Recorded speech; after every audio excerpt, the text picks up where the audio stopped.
Look at me, I am the unboxer now. With Ocean gone, the task of taking items out of boxes and commenting on them has been left to me. And so what I have now is a 4K projector in a box, which I will now take out and discuss. But before I begin, let's clear up who this is made for. If you've ever wanted to watch a movie at home and really experience it like a cinema, then that's what you get a projector for. While it's true that you can get a rather large TV these days, at around the 2 lakh price point, the best you can hope for is a 75-inch display, either by Sony or Samsung. 75 inches is good, but it's not 300, and that's what this thing is capable of putting out, a 4K image up to 300 inches in size. If you've not heard of this brand, XGIMI was China's #1 projector maker in 2020. It's famous for their projectors from budget to premium ones, and this lands somewhere in the middle. So let's take it out of its box and say some words about it. To be very honest, I never fully understood box technology, so I might fumble a bit here. Okay. Yep. Oh my god, there's sellotape, but it was already opened. Okay. I'm sure we can fix it in post. Nice! We've got thermocol! Yes! Oh yeah, there's more. Okay. Yep. This is the projector. It's a biggie. Look at that. Now this is sleek. I like the metallic finish it's got going on around here. It's got a really simple and nice design, just the words XGIMI on top. You've got the projecting thingy over here, the lens, and it even has its own little sensor which it uses to decide, the auto keystone and the amount of light it needs to cast. What else do we get in the box? Oh, sweet, more thermocol. Yes, I have been wanting this for so long. You also get some cables. The plug thingy for the electricity thingy, and the thingy you plug the plug thingy into in order to get the electricity. Now you will also need an HDMI cable to use it, and make sure you get one that supports HDMI too. It also comes with a really sleek and nice remote. I like how they've gone with just a few buttons, nothing extra, just the bare minimum. Power, pause, play, home, and a Google Assistant. That's right, this is a smart projector, so you can simply talk to it and it'll play what you want, thanks to the Android TV OS that it's using. Now this is a 4K certified projector. Now when we say 4K in this case, it's actually using pixel shifting. But most people are not going to notice a difference, especially if you use it in a dark room. It supports up to 2200 lumens of brightness, which is bright enough for most purposes. And one of its cool USPs are the Harman Kardon speakers it's got. This thing is actually quite a good speaker. It boasts a few other features, including latency of just around 6 milliseconds, which makes it pretty decent for gaming as well. Now what you might find is that the kind of distance you need to set this up may require a slightly longer HDMI cable. So make sure you've got options in your house depending on whether you're mounting it on your ceiling or somewhere in between. You will want a flat surface and you will want to make sure that it's somewhat level with your screen. The distance from the screen is what determines the image. From 8.7 feet you get a 100-inch screen, from 13.1 feet you get 150 inches, and from 17.3 feet you get 200. The maximum distance of 25.9 feet will give you a 300-inch screen. It has zoom, but it's digital, which means that if you're using its inbuilt zoom feature, you will suffer a loss in quality. So without ado further, let's see what it actually looks like when you turn it on.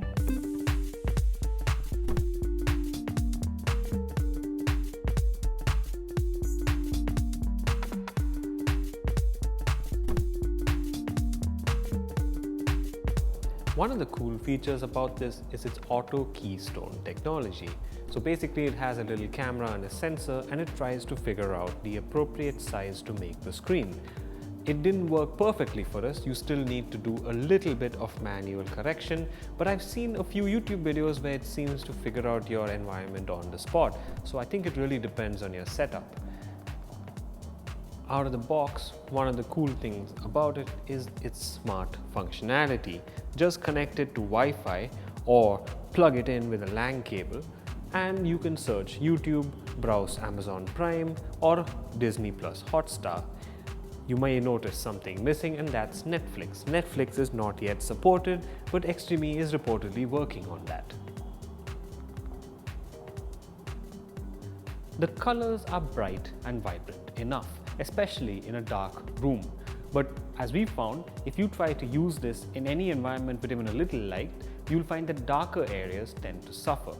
But I think if you're going to spend around 2 lakhs on a home projector, you'll want to make sure your setup is just right. That includes making sure there's no light in your room and getting a white screen. You can cast this on a wall, but you're going to get a better experience if you have a dedicated screen for it, from removing creases to making sure there's no switches or anything else in the frame. So we thought we'd test this out by watching Mad Max on YouTube.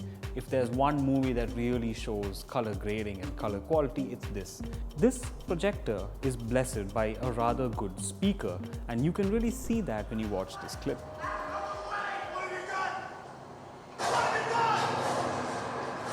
Depending on what you're trying to watch, there are different modes. For example, there is a sports mode which adds a degree of soap opera effect, aka some TVs call it true motion. It's not really to everyone's taste, but it certainly helps when you're watching sports or some action sequences. There's also a game mode with slightly reduced latency. In fact, you might even prefer this to the football mode. Overall, it's good enough for sports and it's alright for cinema.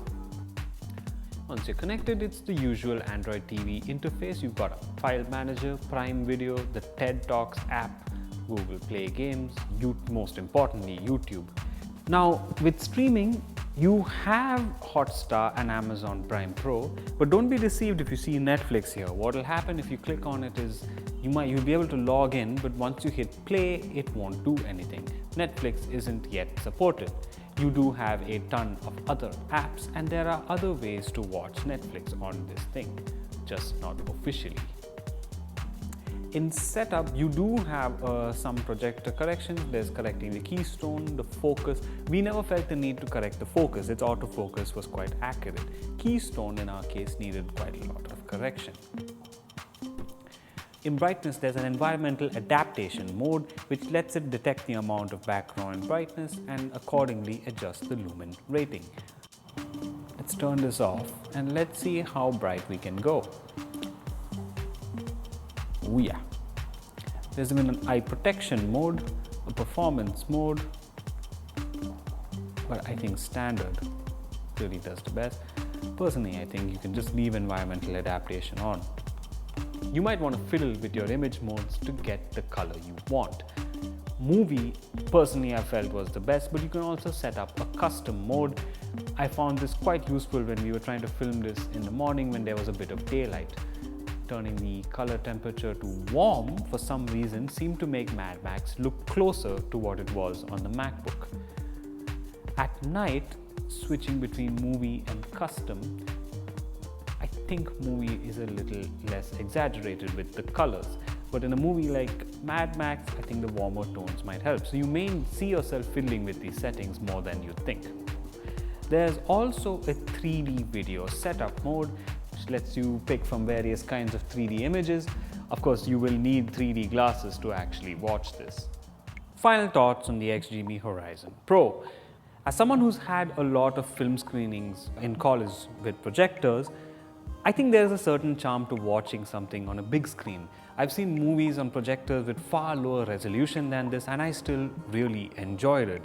Of course, amping up the image quality does make a difference.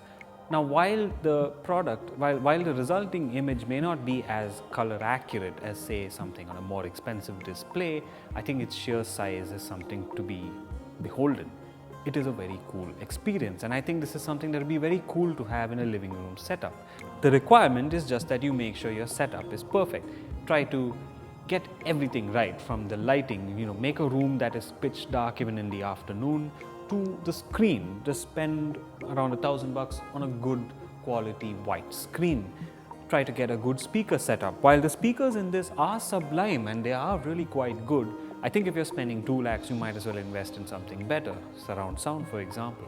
make sure the things you're watching are actually 4K. You may find that if you watch lower resolution footage like something that's 240p, the upscaling will make it look worse. This is a good excuse to start watching genuinely 4K products.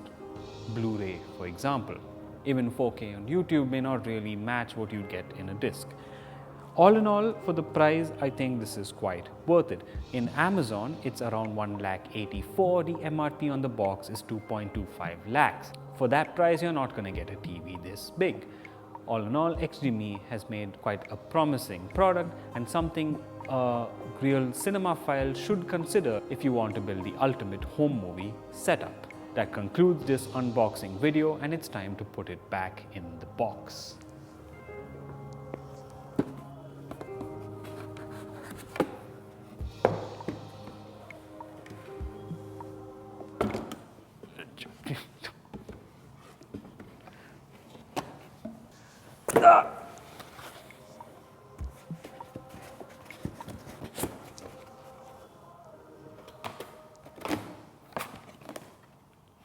I'm really bad at boxing.